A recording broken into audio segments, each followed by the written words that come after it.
Sir आप लोग देखते होंगे एंजाइटी के बारे में आप लोग सुनते रहते हैं। आखिर ये एंजाइटी है क्या और इससे कैसे पार पाया जा सकता है, इसके बारे में बात करते हैं।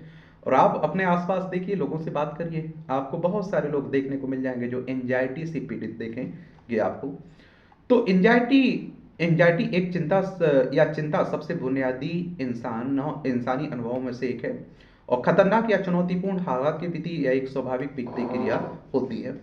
कभी कभार होने वाली एंजाइटी जिंदगी का एक सामान्य हिस्सा है जो हमें संभावित खतरों का सामना करने के लिए तैयार करती है।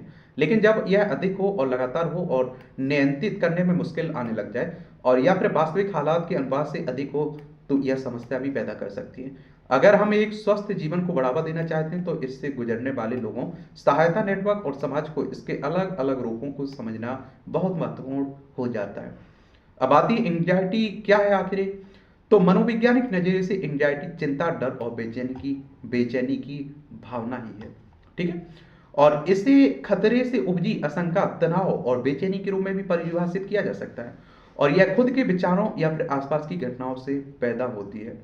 वियतनाम अमेरिका में मनोविज्ञान मनोविज्ञान और शिक्षा के क्षेत्र में काम कर जो फो ओंग ओंग ली ने बीबीसी को बताया कि एंजाइटी इतनी तीव्र हो सकती है कि इससे गुजरने वाले कुछ लोगों का कहना है कि यह शारीरिक दर्द जैसा होता है और यह मानसिक स्वास्थ्य पर इसके अहम असर और इससे निजात पाने को की बेचैनी को दर्शाता है। वह बताते हैं कि हल्की हल्की एंजाइटी फायदेमंद हो सकती है क्योंकि यह संभावित खतरे के प्रति आपको सतर्क करती है, तैयार करती है और इस पर ध्यान देने की जरूरत बताती है। हालांकि जब भविष्य की घटनाओं को लेकर डर बहुत अधिक या फिर अवास्तविक हो जाता तो सामान्य जीवनचर्या प्रभावित होने लगती है और यह मानसिक विकार का संकेत भी हो सकता है। तनाव और एंजाइटी में क्या फर्क है? तो आप देखिए, आमतौर पर तनाव मौजूदा चुनौतियों जैसे कि काम की समस्या, समय सीमा या पारिवारिक समस्याओं के चलते पैदा होती है और जब ये समस्याएं समाप्त होती हैं तो तनाव भी खत्म हो जाता है। जबकि एंजाइटी अक्सर बिना स्पष्ट कारण के मन में चल रहे विचारों की वजह से पैदा होती है और तनाव के मुकाबले अधिक देर तक रहती है। एंजाइटी में खौफ, बेचैनी, आशंका और अत्यधिक चिंता या डर की भावना होती है। हमारी सेहत पर एंजाइटी का क्या असर होता है? तो लंबे समय तक रहने के कारण एंजाइटी का असर हमारे पूरे स्वास्थ्य और जिंदगी की गुणवत्ता पर पड़ता है। फोंग ली कहते हैं कि लंबे समय तक रहने वाले तनाव एंजाइटी जैसे मनोविकार का सबसे बड़ा कारण हो सकता है। वो कहते हैं कि लंबे समय तक बहुत अधिक तनाव मूड के संतुलन के लिए जिम्मेदार है। मस्तिष्क में न्यूरोट्रांसमीटर के नाजुक संतुलन को बिगाड़ सकता है। लगातार दबाव आखिरी लंबी अवधि की स्वास्थ्य समस्याओं को पैदा करता है और जिसमें मूड बदलना और एंजाइटी विकार दोनों आते हैं। वो कहते हैं कि शोध ये भी बताते हैं कि तनावपूर्ण घटनाएं एंजाइटी की संवेदनशीलता को बढ़ाती हैं और अधिक तनाव में रहने वाले लोगों में एंजाइटी का खतरा अधिक होता है। और उनके अनुसार भविष्य में एंजाइटी और अन्य मानसिक स्वास्थ्य संबंधी समस्याओं से बचने के लिए तनाव को प्रभावी तरीके से मैनेज करना महत्वपूर्ण है। अब बात आती है कि एंजाइटी का हमारे शरीर पर क्या असर होता है, ये भी जान लीजिए। तो पूरे सेहत पर एंजाइटी का बड़ा असर हो सकता है। फोंग ली कहते हैं कि गंभीर एंजाइटी का सबसे कार्डियोवास्कुलर समस्याओं से है, जिनमें दिल की बीमारी, heart attack, high blood pressure, stroke शामिल है। एंजाइटी में से पाचन तंत्र में भी दिक्कतें आ सकती हैं, जैसे कि इरिटेबल बाउल सिंड्रोम, अल्सर, मितली, डायरिया और कब्जा। गंभीर एंजाइटी प्रतिरोधी तंत्र को भी कमजोर कर सकता है और इससे संक्रमण और बीमारियों का खतरा बढ़ जाता है। इससे नींद की समस्या भी पैदा होती है या पलट कर एंजाइटी को और बढ़ा सकती है। जब हम बेचैन होते हैं तो सिर दर्द और शरीर में दर्द बढ़ जाता है और इसलिए कहा जाता है कि क्रोनिक एंजाइटी और ऑटो इम्यून बीमारी के बीच एक संबंध हो सकता है और इससे संक्रमण से लड़ने की क्षमता प्रभावित होती है। एंजाइटी से डिप्रेशन और नशे जैसे विकार भी पनप सकते हैं। बहुत गंभीर एंजाइटी में लोगों को अपनी जान लेने का खतरा भी बढ़ सकता है।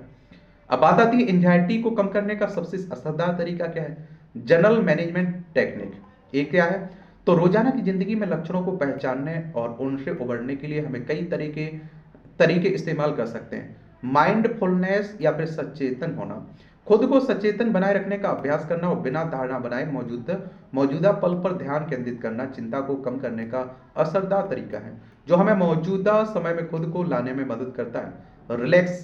रिलैक्सेशन तक टेक्निक में हम धीमी गति से गहरी सांसें लेते हैं, मांसपेशियों को आराम देते हैं। किन्हीं दृश्यों और तस्वीरों की कल्पना करना तनाव के प्रति शरीर की प्रतिक्रिया को शांत करने में मददगार हो सकता है और तनाव को दूर कर सकता है। श्वसन क्रिया एंजाइटी का एक सामान्य शारीरिक लक्षण है सांस तेज होना। गहरी सांस लेने की तकनीक का अभ्यास इस पर काबू पाने में मदद करता है। छोटे छोटे और हासिल हो सकने वाले लक्ष्यों में धीरे धीरे डर का सामना करना एंजाइटी से निपटने और आत्मविश्वास बढ़ाने में मदद हो सकता है। वरी टाइम, कुछ लोगों को दिन में एक विशेष वरी टाइम की योजना बनाना उपयोगी लगता है ताकि बाकी समय चिंता को हावी होने से रोका जा सके। एंजाइटी कब कब आती है, इसका क्या कारण है, डायरी में लिखने से बहुत अहम जानकारी मिल सकती है। एंजाइटी के बारे में बात करें तो भरोसेमंद दोस्तों, परिवार के सदस्यों या मेंटल हेल्थ हेल्पलाइन से अपने एहसास के बारे में बात करना मददगार साबित हो सकता है, सुने जाने की संतुष्टि देता है। सपोर्ट ग्रुप अनुभव को साझा करने की सुरक्षित जगह, और ये समूह एक ऐसी जैसी समस्याओं से जूझते लोगों के अनुभव से सीखने का मौका मुहैया करा सकते हैं। जिन चीजों में आनंद आता है और रिलैक्स करने वाली आदतें एंजाइटी को कम कर सकती हैं। एक आता है CBT technique, cognitive cognitive behaviour therapy.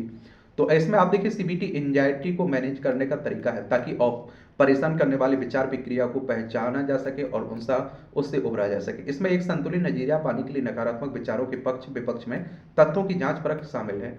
Mindfulness सचेतन में हमें बिना धारणा बनाए विचारों को देखते हैं, जिससे भावनात्मक सुधार में सुधार होता है। बिहेवियर एक्टिवेशन, बिहेवियरल, यह एक सीबीटी टेक्निक है जिसमें मूड को बेहतर बनाने और एंजाइटी कम करने में सार्थक गतिविधियों और खुद को पुरस्कृत करने पर ध्यान केंद्रित किया जाता है। एंजाइटी विकार के लिए एक्सपोजर थेरेपी सीबीटी का एक मुख्य तथ्य है, जिसमें खतरनाक हालात, विचारों, संवेदनाओं और भावनाओं को धीरे धीरे सामना किया जाता है ताकि टाल जाने वाले व्यवहार में कमी लाने और सहन करने की क्षमता बढ़ाई जा सके। रिलैक्सेशन टेक्निक, सीबीटी में विभिन्न विचार के रिलैक्सेशन और तनाव कम करने वाली तकनीक होती है ताकि नर्वस सिस्टम को शांत किया जा सके और आम एंजाइटी को मैनेज किया जा सके। डायरी या विचारों का रिकॉर्ड रखने में हमें नकारात्मक भावनाओं पर नजर रखने और उनके ढर्रे को पहचानने में मदद मिल सकती है। कॉग्निटिव रीस्ट्रक्चरिंग, और इसमें नकारात्मक विचार वाले ढर्रे पर कड़ी नजर रखी जाती है, उनके बारे में मददगार यथार्थवादी तरीके से पुनर्विचार किया जाता है। अब दवाएं कैसे एंजाइटी को कम कर सकती हैं, ये भी सवाल आता है। सर्टिलाइन, इसका एक ब्रांड है लस्ट्रल, और फ्लूऑक्सीटिन ऑक्सीटिन, इसका एक ब्रांड है प्रोजेक, जैसे सेलेक्टिव सेरोटोनिन री अपडेट अपटेक इनहिबिटर एसएसआरआई दवाएं मस्तिष्क में सेरोटोनिन के स्तर को संतुलित करने में मदद करता है। सेरोटोनिन का एक केमिकल है जो मूड और भावनाएं नियंत्रित करता है। इसकी कमी से एंजाइटी और डिप्रेशन होता है। एसएसआरआई दवाएं मस्तिष्क में सेरोटोनिन तेजी से अवशोषित होने को रोकती है, जिससे जरूरी सेरोटोनिन उपलब्ध रहता है। फोंग ली सलाह देते हैं कि इन दवाओं के साथ अन्य तरीके भी आजमाने चाहिए। उनके अनुसार इनमें सीबीटी, जीवन शैली में बदलाव जैसे व्यायाम, नियंत्रित भोजन, सचेतन रिलैक्सेशन टेक्निक और तनाव कम करने वाले तरीके शामिल हैं। उनका कहना है कि दवाओं से हर किसी को फायदा नहीं होता है। कई लोगों के लिए एंटी डिफेसेंट, जिसमें एसएसआईआर दवाएं शामिल हैं, जैसी दवाएं मूड को सुधारने और एंजाइटी को का सामना करने में मदद कर सकती हैं। उनका कहना है कि ये दवाएं डॉक्टर की सलाह पर लेनी चाहिए, क्योंकि वो वे ही बता सकते हैं कि एक काम कैसे करती हैं, इसके साइड इफेक्ट्स क्या है। आपको आपकी ज़रूरत के मुताबिक सबसे अच्छा तरीका खोजने में मदद कर सकते हैं। और लग रहा हो कि आप एंजाइटी से पीड़ित हैं, आप किसी अपने को अपनी जो बातें मन में चल रही हैं, जो चिंता हैं, वो जरूर बताया करिए। मैं आप लोगों से हमेशा कहता हूँ, जीवन में कम से कम ऐसे इंसान रखिए जिनसे अपने दिल की बात आप कह सकें। और मैं कह रहा हूँ कि अगर आपके पास अपने लोग हैं ना कहने के लिए, आप कुछ भी बोल रहे हैं उनसे, तो दुनिया में मैं कहता हूँ कि एंजाइटी हो ही नहीं सकता। एंजाइटी के बारे में गलत धारणा है। तो फोंग ली का कहना है कि युवा पीढ़ी में चिंता में बढ़ोतरी को अक्सर कमजोरी समझ लिया जाता है। हालांकि अच्छी बात है कि अधिक जागरूकता, मदद लेने की इच्छा की वजह से संख्या अधिक दिखती है। अधिक सूचनाएं, सोशल मीडिया, पढ़ाई का तनाव, सामाजिक बदलाव विशेष रूप से नौजवानों को प्रभावित करते हैं। फोंग ली इस बात पर जोर देते हैं कि तथ्यों के साथ एंजाइटी के बारे में गलत फहमियों को दूर किया जाना चाहिए। एक आम धारणा है कि एंजाइटी में बहुत अधिक प्रतिक्रिया देना या जरूरत से अधिक चिंता करना आता है। वो कहते हैं कि सच्चाई यह है कि एंजाइटी बेकार गंभीर बीमारी है, जिसमें थोड़ी देर की चिंता या डर के अलावा बहुत कुछ होता है, और इसमें दिमाग के काम करने का तरीका हो, उसकी प्रकृति में बदलाव भी हो सकता है। और एक और गलतफहमी है कि कमजोर लोग ही बेचैन होते हैं। सच्चाई यह है कि यह किसी को भी प्रभावित कर सकता है, और अक्सर इसके पीछे जैविक, पर्यावरणीय और आनुवंशिक वजहें होती हैं। वह इस धारणा के बारे में भी चेताते हैं कि बहुत से लोगों में एंजाइटी अपने आप चली जाती है। उनके मुताबिक बिना एंजाइटी इलाज के एंजाइटी लंबे समय तक रह सकती है। और समय के साथ और बदतर हो सकती है, जबकि इलाज से इसमें काफ़ी सुधार हो सकता है। हालांकि इलाज एक विकल्प है, लेकिन यही एकमात्र प्रभावी इलाज है, यह धारणा भी गलत है। मनोचिकित्सा लाइफ स्टाइल में बदलाव और अन्य अभ्यास को शामिल करना प्रभावी तरीके हैं। एक और गलत धारणा है कि एंजाइटी के बारे में चर्चा करने से यह और बढ़ जाती है, जबकि इससे समझने में आसानी होती है। स्मार्ट सपोर्ट मिलता है, व्यक्ति को मदद लेने के लिए प्रोत्साहित मिलता है और वे अलग थलग महसूस नहीं करते हैं। फोंग ली का कहना है कि एक और मिथ यह है कि एंजाइटी विकार किसी किसी को होता है, जबकि यह सबसे आम मानसिक विकार की श्रेणी में आता है। इससे शरीर में कई लक्षण पैदा होते हैं, जिससे पूरा शरीर प्रभावित होता है। चिंता मत करिए, और मैं कहता हूँ चिंता को चिता पर रखिए, मस्त रहिए बिंदास में। धन्यवाद।